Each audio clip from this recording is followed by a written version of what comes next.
Bab sikap keras Rasulullah sallallahu alaihi wasallam terhadap orang yang beribadah kepada Allah di sisi kuburan orang saleh.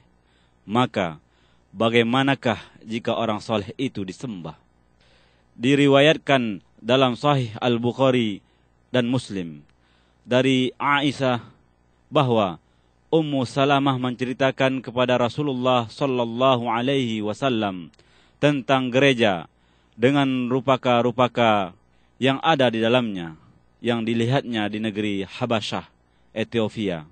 Maka bersabdalah beliau, Ulaika idza mata fihimur rajulus salih awil abdus salih banau ala qabrihi masjida wa sawwaru fihi tilka suwar. Ulaika syirarul khalqi 'indallah. mereka itu apabila ada orang yang saleh atau seorang hamba yang saleh meninggal, mereka bangun di atas kuburannya sebuah tempat ibadah dan membuat di dalam tempat itu rupaka-rupaka. Mereka itulah sejelek-jelek makhluk di hadapan Allah. Mereka dihukumi beliau sebagai sejelek-jelek makhluk karena melakukan dua fitnah sekaligus, yaitu fitnah memuja kuburan dengan membangun tempat ibadah di atasnya, dan fitnah membuat rupaka-rupaka. Al-Bukhari dan Muslim meriwayatkan dari Aisyah, ia berkata, tak kala Rasulullah sallallahu alaihi wasallam hendak diambil nyawanya, beliau pun segera menutup kain di atas mukanya. Lalu beliau buka lagi kain itu, tak kala terasa menyesakkan nafas. Ketika beliau dalam keadaan demikian itulah, beliau bersabda, La'natullahi 'alal yahudi wan nasara ittakhadhu qubur anbiya'ihim masajida. semoga laknat Allah ditimpakan kepada orang-orang Yahudi dan Nasrani. Mereka menjadikan kuburan nabi-nabi mereka sebagai tempat ibadah. Beliau memperingatkan agar dijauhi perbuatan mereka. Dan seandainya bukan karena hal itu, niscaya kuburan beliau akan ditampakkan. Hanya saja dikhawatirkan akan dijadikan sebagai tempat ibadah. Muslim meriwayatkan dari Jundab bin Abdullah, katanya, aku mendengar Nabi sallallahu alaihi wasallam 5 hari sebelum wafatnya bersabda, Inni abra'u ilallahi ayyakuna li minkum khalil, fa inna allaha qad ittakhadani khalila, kama ittakhada Ibrahim khalila, walau kuntu muttakhidan min ummati khalila, lattakhadtu Aba Bakrin khalila, ala wa inna man kana qablakum kanu yattakhiduna qubur anbiya'ihim masajid, ala fala tattakhidul qubur masajid, fa inni anhaakum an dhalik. Sungguh, aku menyatakan setia kepada Allah dengan menolak bahwa aku mempunyai seorang khalil, kekasih mulia, dari antara kamu. Karena sesungguhnya Allah telah menjadikan aku sebagai khalil, sebagaimana telah menjadikan Ibrahim sebagai khalil.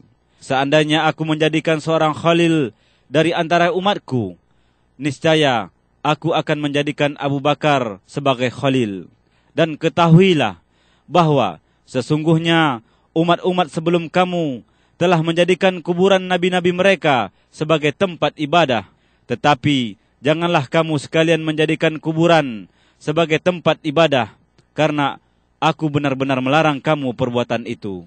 Rasulullah menjelang akhir hayatnya, sebagaimana dalam hadis Jundab, telah melarang umatnya untuk menjadikan kuburan sebagai tempat ibadah. Kemudian, tatkala dalam keadaan hendak diambil nyawanya, sebagaimana dalam hadis Aisyah, beliau melaknat orang yang melakukan perbuatan itu. Salat di sekitar kuburan termasuk pula dalam pengertian menjadikan kuburan sebagai tempat ibadah. Dan inilah makna dari kata-kata Aisyah, dikhawatirkan akan dijadikan sebagai tempat ibadah. Karena para sahabat belum pernah membangun masjid atau tempat ibadah di sekitar kuburan beliau. Padahal setiap tempat yang dimaksudkan untuk melakukan salat di sana, itu berarti sudah dijadikan sebagai masjid. Bahkan setiap tempat yang dipergunakan untuk salat disebut masjid, sebagaimana yang telah disabdakan oleh Rasulullah sallallahu alaihi wasallam. Ju'ilat liyal ardu masjidan wa tahura. Telah dijadikan bumi untukku sebagai masjid dan alat untuk bersuci. Hadis riwayat Al-Bukhari dan Muslim. Dari Imam Ahmad meriwayatkan hadis marfu dengan sanad jayyid dari Ibnu Mas'ud radhiyallahu anhu. Inna min syirarin nasi man tudrikuhumus sa'ah wa hum ahya. Walladina yattakhiduna al-kubura masajida. Rawahu Abu Hatim fi sahihih. Sesungguhnya termasuk sejelek-jelek manusia ialah orang-orang yang masih hidup ketika terjadi kiamat dan orang-orang yang menjadikan kuburan sebagai tempat ibadah. Hadis ini diriwayatkan pula dalam Sahih Abu Hatim.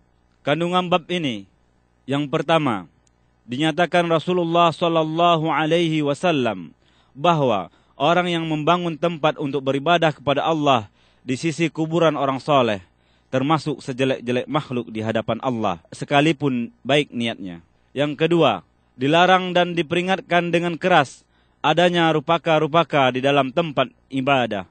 Yang ketiga, mengambil pelajaran dari upaya maksimal yang dilakukan Rasulullah sallallahu alaihi wasallam dalam masalah ini. Bagaimana beliau menjelaskan terlebih dahulu kepada para sahabat bahwa orang yang membangun tempat ibadah di sekitar kuburan orang soleh termasuk sejelek-jelek makhluk di hadapan Allah. Kemudian, 5 hari sebelum wafat, beliau mengeluarkan pernyataan yang melarang umatnya menjadikan kuburan-kuburan sebagai tempat ibadah. Terakhir, beberapa saat menjelang wafatnya, beliau masih merasa belum cukup dengan tindakan-tindakan yang diambilnya, sehingga beliau melaknat orang-orang yang melakukan perbuatan ini. Yang keempat, Rasulullah sallallahu alaihi wasallam melarang pula perbuatan tersebut dilakukan di sisi kuburan beliau sebelum kuburan itu sendiri ada.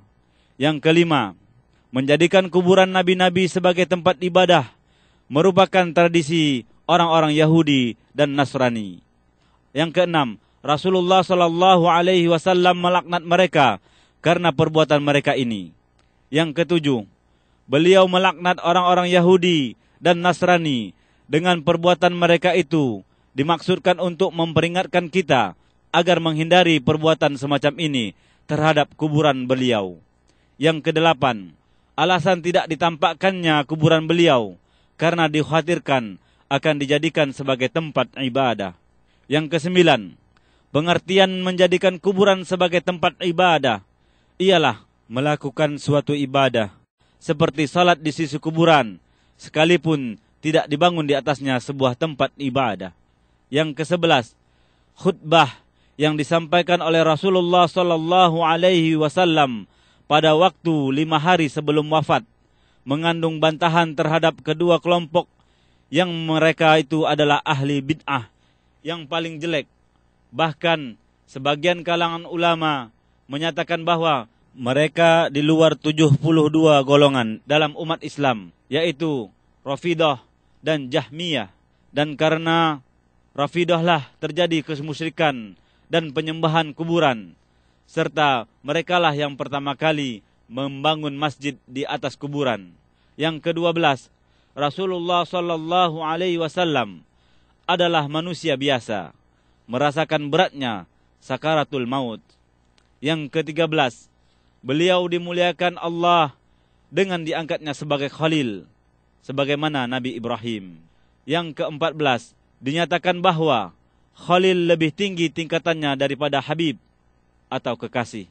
Yang ke-15, dinyatakan bahwa Abu Bakar As-Siddiq adalah sahabat yang paling mulia. Yang ke-16, hal tersebut merupakan isyarat bahwa Abu Bakar akan menjadi khalifah sesudah beliau.